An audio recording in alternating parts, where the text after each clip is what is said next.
High family, তোমরা সবাই কেমন আছো? আশা করি সবাই ভালো আছো। তো তোমাদের মাঝে একটা রেসিপি নিয়ে এসেছি, রাজমা মশলা কী করে বানাই সেটাই তোমার সাথে শেয়ার করবো। তো চলো, ওর জন্য কী কী নিয়েছি দেখাচ্ছি।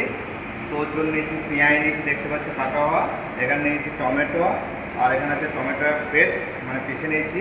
তো এখানে আছে দই আছে, তো হাঁড়ি মিক্সি নিয়েছি, আর রসুনের পেস্ট, অয়েল, আর এখানে আছে খাড়া মশলা, দারচিনি, লং, এলাচি, গোলমরিচ, জাবিত্রী আর তেজপাতা আছে। আর এখানে আছে আদা কাটা হওয়া, দেখতে পাচ্ছ। আর এখানে দেখছো রাজমা বয়েল করে নিয়েছি।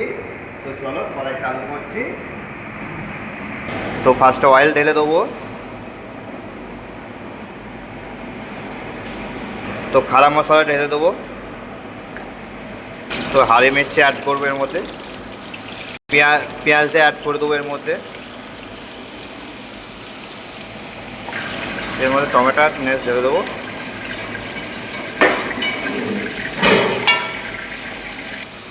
আদা রসুনের পেস্ট অ্যাড করবো এর মধ্যে।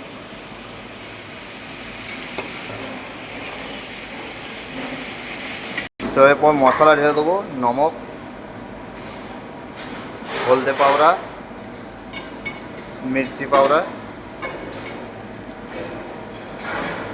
ধনিয়া পাউডার, थोड़ा কিচেন কিং,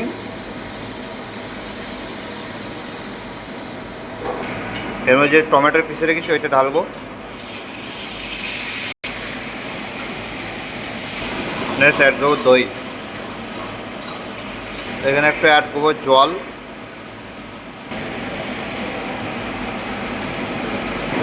অ্যাড করবো রাজমাটা। আর একটা অর্ডার করবো কাস্তুরি মেথি।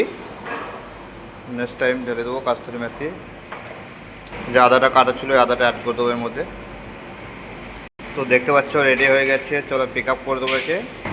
তো দেখতে পাচ্ছ রেডি হয়ে গেছে। তো তোমাদের ভিডিওটা কেমন লাগলো অবশ্যই গাইস জানাবে আমাকে। তো থ্যাংক ইউ, ভিডিওটা দেখো গাইস, অবশ্যই তোমাদের ভালো লাগবে। ধন্যবাদ।